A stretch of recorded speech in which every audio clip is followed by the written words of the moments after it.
ജീവിതത്തിൽ തകർച്ചകളിലൂടെ കടന്നു പോകുന്ന ഒരു മനുഷ്യൻ എക്കാലവും കൊതിക്കുന്നൊരു കാര്യമാണ്, ഈ തകർച്ചയിൽ നിന്ന് എനിക്കൊന്ന് വിടുവിക്കപ്പെടണം, അല്ലെങ്കിൽ എനിക്കൊരു ഉയർച്ച പ്രാപിക്കണം. അങ്ങനെ ഒരു വചനമാണ് ഇന്ന് പരിശുദ്ധാത്മാവ് നിങ്ങളോട് സംസാരിക്കുന്നത്. യിരെമ്യാ പ്രവാചകന്റെ പുസ്തകം 30-ാം അധ്യായത്തിന്റെ 17-ാമത്തെ വചനം. ഞാൻ നിന്റെ മുറിവുകളെ പൊറുപ്പിച്ച് നിനക്ക് ആരോഗ്യം വരുത്തുമെന്ന് യഹോവയുടെ അരുളപ്പാട്. ജീവിതത്തിലെല്ലാം നഷ്ടപ്പെട്ട ഒരു ജനതയോടാണ് പ്രവചിക്കുന്നത്.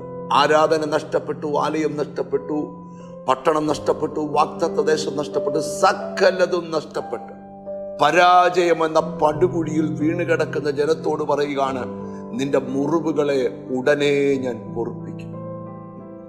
ജീവിതത്തിൽ ഉണ്ടായ പല പ്രശ്നങ്ങൾ, ചിലപ്പോൾ ജീവിത സാഹചര്യമായിരിക്കാം, നിന്റെ ജീവിതത്തിൽ ആഴത്തിലൊരു മുറിവേൽപ്പിച്ചു.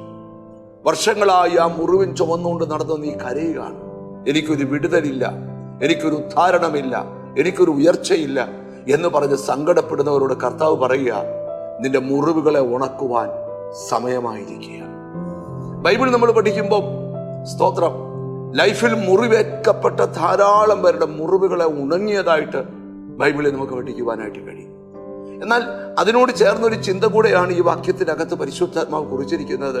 ഞാൻ നിനക്ക് ആരോഗ്യം വരുത്തും എന്ന് പറഞ്ഞാൽ, നിന്റെ കഴിവുകളെയും നിന്റെ ശക്തിയെയും ബുദ്ധിയെയും എല്ലാം ബന്ധിച്ച് ഒരു സ്ഥലത്തിനെ ഒതുക്കിയിട്ടെങ്കിൽ ഞാൻ നിനക്കിനി ആരോഗ്യം തരാൻ പോവാം.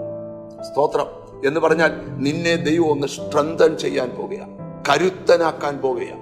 സ്തോത്രം എന്ന് പറഞ്ഞാൽ കൈവിട്ടു പോയതെല്ലാം തിരിച്ചു പിടിക്കുവാൻ ആവശ്യമായുള്ള കരുത്തും ബലവും ശക്തിയും നിനക്ക് തരാൻ പോകുകയാണെന്നാണ് പ്രവാചകൻ പ്രവചിക്കുന്നത്. ഇവിടെ എന്താണ് ഈ വചനത്തിൽ നിന്നുള്ള നമ്മളുടെ സന്ദേശം? ആരെത്ര വലിയ മുറിവ് നിന്നെ കേൾപ്പിച്ചാലും, ആരെത്ര വലിയ തകർച്ചയിലേക്ക് നിന്നെ തള്ളിവിട്ടാലും, നീ സ്നേഹിക്കുന്ന ദൈവം, നീ പ്രാർത്ഥിക്കുന്ന ദൈവം നിന്റെ മുറിവുകളെ കെട്ടും. ബൈബിളിൽ ഒരു നല്ല ശമരിയാക്കാരനുണ്ട്. വഴിയിൽ മുറിവേറ്റ് അർത്ഥപ്രാണനായി കിടക്കുന്നവരെ കണ്ട് പലരും വഴിമാറിപ്പോയപ്പോൾ അടുക്കൽ വന്നവന്റെ മുറിവിൽ എണ്ണയും അവന്റെ കരുത്തു നഷ്ടപ്പെട്ടവന്റെ അകത്ത് വീഞ്ഞും പകർന്ന് അവനെ എഴുന്നേൽപ്പിച്ചതുപോലെ ഈ ദിവസങ്ങളിൽ നിങ്ങളുടെ അടുക്കൽ വന്ന് നിങ്ങളുടെ മുറിവിലേക്ക് എണ്ണ പകർന്ന്, നിങ്ങളുടെ നഷ്ടപ്പെട്ടു പോയ ബലത്തിലേക്ക് പുതിയ വീഞ്ഞു പകർന്ന് നിന്നെ എഴുന്നേൽപ്പിക്കുന്ന ഒരു നല്ല ശമരിയാക്കാരനെ പോലെ കർത്താവ് നിന്റെ മുറിവുകളെ കെട്ടും. ഈ ദിവസങ്ങളിൽ നിനക്ക് ആരോഗ്യം വരുത്തും. യിരെമ്യാവിൽ മറ്റൊരു വാക്യമുണ്ട്, ഇതാ ഞാൻ രോഗശാന്തിയും ആരോഗ്യം വരുത്തി നിന്നെ സൗഖ്യമാക്കും. ഈ ദിവസങ്ങളിൽ ഒരു ഇന്നർ ഹീലിംഗ്, ആന്തരിക സൗഖ്യം നമുക്കുണ്ടാകും. പ്രാർത്ഥിക്കാം. കാരുണ്യവാനായ ദൈവമേ, സ്വർഗസ്ഥനായ പിതാവേ, മുറിവേറ്റ ഹൃദയങ്ങളിൽ ഇന്നൊരു സൗഖ്യം നടക്കട്ടെ, അവർക്ക് ആരോഗ്യം തിരിച്ചു വരട്ടെ. യേശുവിന്റെ നാമത്തിൽ എന്നോട് ചേർന്ന് പ്രാർത്ഥിക്കുന്ന മക്കളെ നിന്റെ നാമം ചൊല്ലി പിതാവിന്റെയും പുത്രന്റെയും പരിശുദ്ധാത്മാവിന്റെ നാമത്തിൽ അനുഗ്രഹിച്ച് പ്രാർത്ഥിക്കുന്നു. പ്രാർത്ഥന കേട്ടതുകൊണ്ട് നന്ദി.